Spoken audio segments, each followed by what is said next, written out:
A cool day gives way to a chilly night. I'll show you who wakes up to frost tomorrow and the next big warm-up. Wake County leaders push back against a plan to give the state more control over property taxes. Why they're opposed and how state leaders are responding. When WRAL got a tip from a viewer that a broken elevator was making life difficult for the senior residents of a local apartment complex, 5 on Your Side stepped in. Coming up, how we got involved and pushed for answers. Thanks for joining us here at 7 o'clock. I'm Ashley Rowe. The state wants control over property taxes. More towns want you to conserve water, and a community in Henderson wants their elevator fixed. We want you to keep sending us your feedback and questions. So here's our email address, 7 p.m. at WRAL.com. Your phone's already out. You might as well send us an email. We'd love to hear from you. First up tonight, a frost risk in the middle of spring. All those counties shaded in blue, you are under a frost advisory. Counties shaded in purple are under a freeze warning. This is until 8 a.m. tomorrow. Kat, our yards and our plants are getting hit from all directions. We've got no rain. And now, temperatures in the 30s. What gives? I know, and they're adjusting still from seeing temperatures so early in the season in the 90s. The frost advisory and the freeze warning are in effect overnight. You'll want to cover up your plants before you head to bed tonight, especially if there are more sensitive varieties or if you have some small seeds. If you can bring them inside, that is best. One thing that could limit overall frost formation and just how widespread it is that the air is still fairly dry tonight. But there is still going to be a freeze threat for the areas in purple. This is up toward the North Carolina-Virginia border. From the Triangle Point south, it is a frost threat that we have, and it is still likely to at least be some patchy frost. Temperatures dip down to 37 in Raleigh, 35 in Durham and Rocky Mount, 34 Sanford, and 30 degrees in Roxborough. It is really going to be cold out there as you head out the door, so make sure you've got your jacket. I'll have a closer look at when we could see some rain this week coming up. All right, Kat. Hey, let's get to a story happening right now at 7 o'clock. You know, we keep hearing all about the cities and counties in our area rejecting data center projects. Not in Vance County, Ryan. Just in the past hour, Board of Commissioners there has approved a rezoning request from a data center developer for a tract of land near Henderson. The vote was 6-1. It was a rezoning request that drew a lot of pushback from the community over the past several weeks. Here's a little bit of the response after that vote came in. We are had enough, and y'all talking about putting another one up in this town? Ma'am, please leave. I'm leaving, I'm waiting. I'm leaving. Now, the company that has requested this rezoning is Natelli Holdings, and they develop data centers, and they wanted this piece of land on Highway 158 just to the west of Henderson to be rezoned. They have not confirmed that this is for a data center project, but this is the same company that was proposing a data center be built in the Apex area. Residents there pushed back, and the town recently implemented a one-year moratorium on any data centers to be built there. Also, it was last week that the town of Wendell in Wake County implemented a similar moratorium. But this approved now 6-1. And quite a passionate meeting there, Brian. Thank you. It's been a pretty busy start to the week in the news, so let's run through today's big headlines. Here are 5 things you should know right now. 2 more towns put water restrictions in place, Goldsboro and Rocky Mount. This is all because of the drought. In both towns, the restrictions are voluntary. They're not required for now. They recommend shorter showers, running fewer dishwasher loads, and limiting outdoor watering. Mandatory restrictions did take effect today in Raleigh, though, limiting when you can water your lawn. You can find all of the specifics on WRAL.com. Just search water. We now know the driver in a crash that killed a teenager in Durham is the grandson of former Duke basketball coach Mike Krzyzewski. Right now, Joseph Severino is charged with DWI, and his license has been revoked. Police tell us Severino hit 15-year-old Jack O'Shea this weekend on Coal Mill Road. They say the teenager entered in the path of Severino's car, and that Severino told officers he had been drinking. 2 teenagers died, 5 others were hurt in a shooting in Winston-Salem. Police there say this happened after a fight broke out at a park. A 16 and 17-year-old died. Investigators are still piecing together exactly what happened. So far, no one has been charged. A driver crashed into a fire hydrant this afternoon in downtown Raleigh. This is on Blunt Street, right near the governor's mansion. Quite the mess, not what you want to see during a drought. Pretty crazy video with this water gushing from the hydrant. No word yet on whether anyone was hurt. We are one step closer to a casino opening in our area. The Lumbee Tribal Council agreed to vote on a possible change to its constitution. The change would allow gambling on tribal land. This would not have happened without federal recognition. The Lumbee received the designation late last year.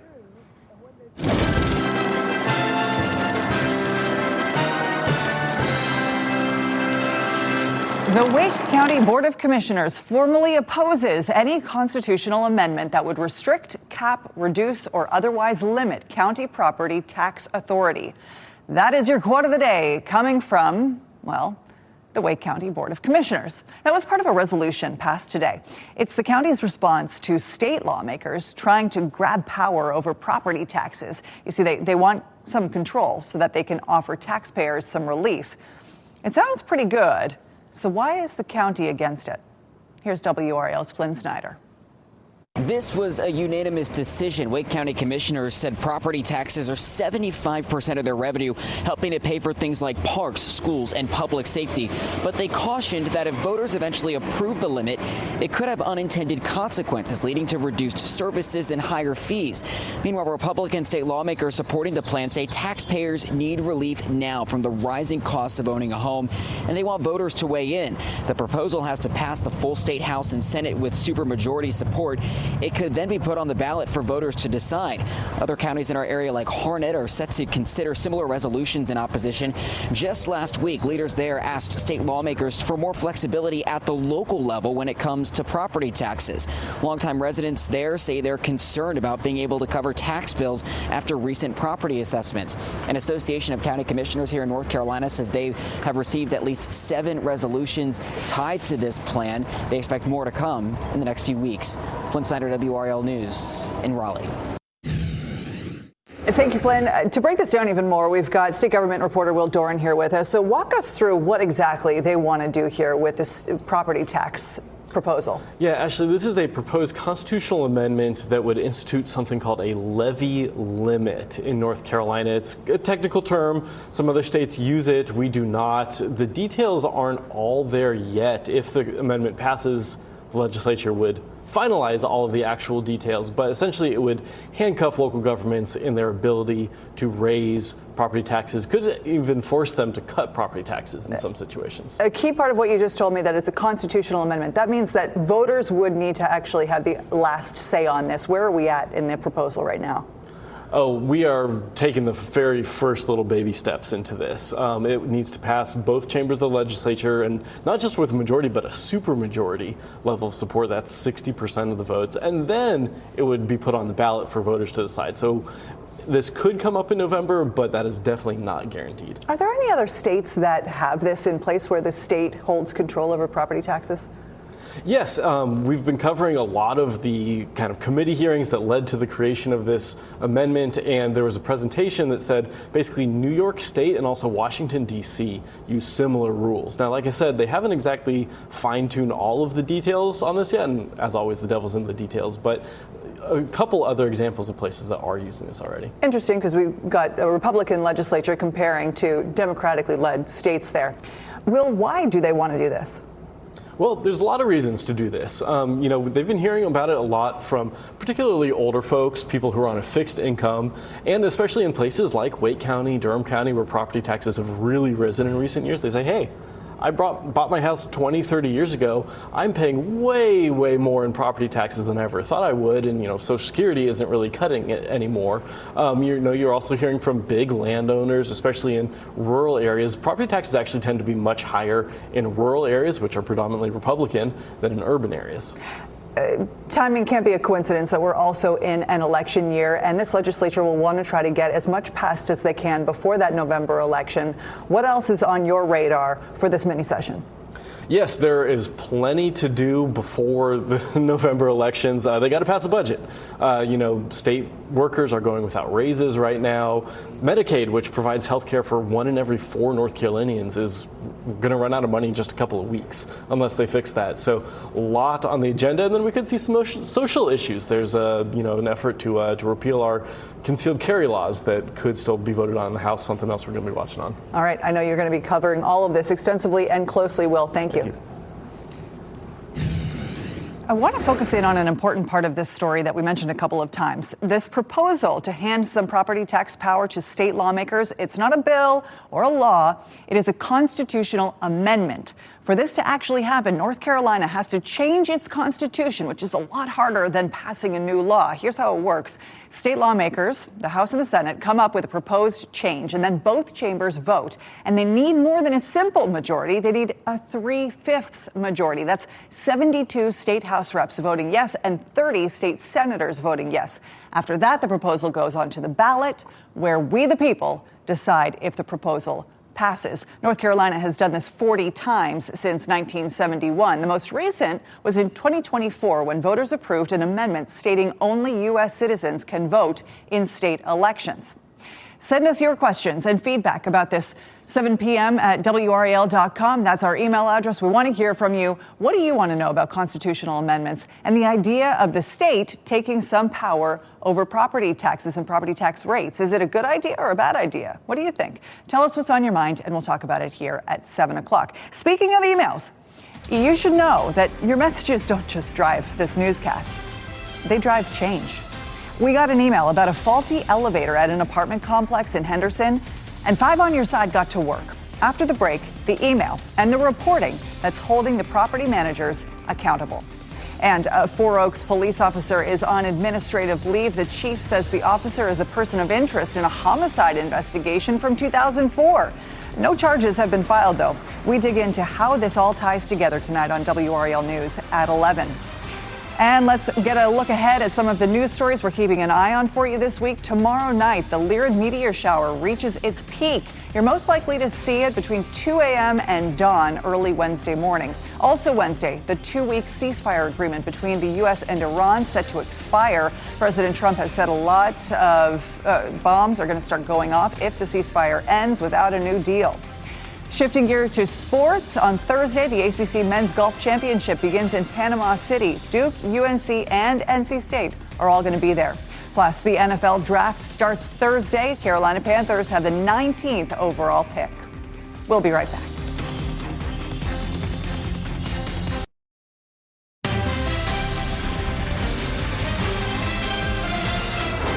We are constantly asking you to send us your feedback and ideas to 7 p.m. at WRAL.com. And this next story is a perfect example of what can come from your messages.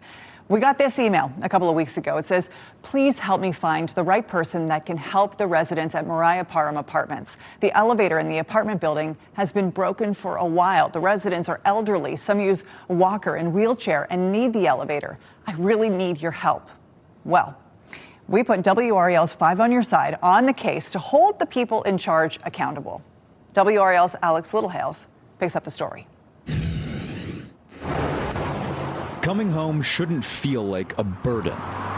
That's what it's become, though, for some tenants living in downtown Henderson. You have friends there, correct? Yes. Okay. Wendy Brewer talked to WRAL because her friends are afraid to. WRAL received a tip that the elevator at the Mariah Parham Apartments doesn't work. An apartment complex advertised for senior citizens with the international symbol of access symbol on the outside. Do you know how long this latest stint has 3 been? weeks. Wendy's friends tell her the problems go back even further. Is that the elevator had broke down during Thanksgiving. Have your friends personally been impacted by Yes. the elevator? Have they not been able to get out? Or Yes. Okay. Not been able to get out at all because they can't walk. I cannot speak on behalf of the city council. I can speak on behalf of being a private citizen. Geraldine Champion, a city council member in Henderson, says city leaders only learned about the issues within the last week, too. I don't know who actually contacted you all, but I'm just glad that they contacted you all because now it's putting it in a different light. We went to the Department of Labor. They confirmed they're working a complaint right now over the elevator at Mariah Parham Apartments. WRAL dug through the inspection records for the elevator in question. There are 8 noted violations since 2020. But during the very last inspection in early November, the Department of Labor found no issues. A spokesperson for Landmark Property Management emailed WRAL back Friday morning, confirming the elevator's breakdown, how it's a $15,000 repair, and the parts have been ordered. The email added, "I do not see how this could have been prevented. The elevator passed inspection in November of 2025. Elevators are like any piece of equipment and do occasionally break down and require repair." Maybe a day or two, but not weeks on end. The hope is that the work is completed sometime this week, leaving residents still without a fix for now. Alex Littlehales, 5 on your side. The property management group did acknowledge that they are working to fix the issue. You heard him say there that maybe it'll happen this week. The company has asked staff to assist the apartment's elderly residents as needed or when requested. Their vice president told WRAL, quote, "I feel for our elderly residents and the inconvenience this caused them." All right, so you might wonder, did the property management company break any laws here? Let's look at the Americans with Disabilities Act. In the section on elevators, it says isolated or temporary interruptions in service due to maintenance or repairs may be unavoidable. However, failure to take prompt action could constitute a violation of federal laws and these requirements. We are really happy that the 7 p.m. inbox helped lead to a fix in Henderson. But before you start emailing us all of your elevator problems, try contacting this guy. This is Luke Farley, North Carolina's labor commissioner. He is the guy with his picture in the elevator, in every elevator, like what Sherry Berry used to do. Elevators were central to Farley's election run. His campaign slogan was actually, "Make elevators great again." And since taking office, he has done a pretty good job. He cleared the backlog of elevator inspections in North Carolina. There were thousands of them. WRAL asked him about this last month. They came in and said that this is a problem that needs to be solved, and we're going to put effort towards doing it. And we're going to do it in two ways. First, we're going to get more efficient and productive, and we're going to send the message in the department that 80% is just not good enough. The taxpayers and the citizens have an expectation that this will be done 100% every year. That's a clip from our much longer conversation with Commissioner Farley. You can find the full interview on our WRAL YouTube page. Just search Farley. Here's how you can contact the part of his office that handles elevators. There are two phone numbers, and both of them are on your screen right now, 1-800-625-2267 or 919-707-7927. Grab your phone, take a picture of this screen here so that you can reference back to it. You can also fill out an online form, and we have a link to that in this story on WRAL.com. Just search elevator. Don't forget, keep these emails coming. 7 p.m. at WRAL.com. Your questions, your comments, your feedback, it all leads us to the stories that you want to see on the news. So tell us what's on your mind, and we're going to talk about it here at 7 o'clock. Kat? Let's start with a beautiful picture from Beaufort right now. I mean, look at the sunset. It is absolutely stunning. It's a Monday, so we had to start with a little smile here in the forecast. Back here at home, a nice night. Partly cloudy, 68 degrees. It's cooler than we were last week, but it ended up being a pretty nice day. Our wind is out of the northwest, and that's a chilly wind for us. Once that wind settles down tonight, we've got mostly clear skies and dry air. That's everything you need for a pretty cold night in the area. 37 for the low in Raleigh, 40 in Fayetteville, 35 in Durham, and close to 30 for Roxborough, 32 in South Hill. For the frost tonight, patchy frost is expected from the triangle and points to the north. It may not be widespread, it may be more patchy just because the air is dry, but in our northern counties, there is the risk of a freeze. Make sure your kids are dressed in their layers tomorrow. They're going to need the coats in the morning, 37 degrees. By the afternoon, we'll be in the upper 60s. That'll feel pretty good with the sun, and it's not going to be as windy tomorrow, so it's going to feel pretty good overall. We actually had a few sprinkles today. It didn't add up to anything much at all. High pressure is in control of our local weather, and that's going to keep things pretty dry for us this week. We do have some small rain chances Wednesday and Thursday nights, but our best chance for rain, and honestly, that's not saying much because it's not much rain, but it would likely come late Saturday into Saturday night with this cold front. And it's not likely to add up to much rain. We start to turn cooler behind the front into next week once again.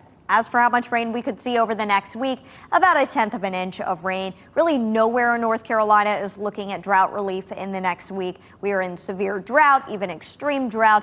8 to 10 inches of rain would be needed to end the drought in 1 month. And our weekend rain potential is nowhere near that number. So we've got a long ways to go, unfortunately, with the drought and the rain and the water restrictions. Those are the words I'm thinking of there. The water restrictions that went into place today.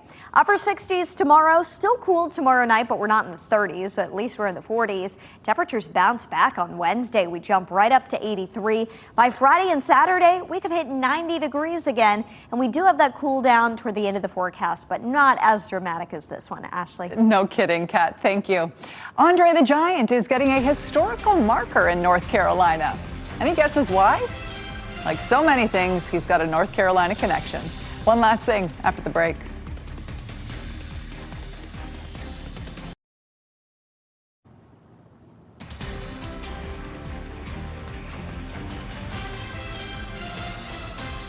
All right, one last thing. There just seems to be a North Carolina connection to everything, including Andre the Giant. The famous pro wrestler is getting a highway historical marker. Andre the Giant's real name is Andre Rusimov. During his career, he wrestled all over North Carolina, including Rocky Mount and even Pembroke. Andre's marker will be placed in Ellerbe, and that makes sense because Andre bought a ranch there in the 70s. Our Tar Heel traveler even did a story about the place. Andre died in France in 1993, but his ashes were brought back to his ranch in North Carolina. Thanks for watching us at 7 o'clock. Have a great night.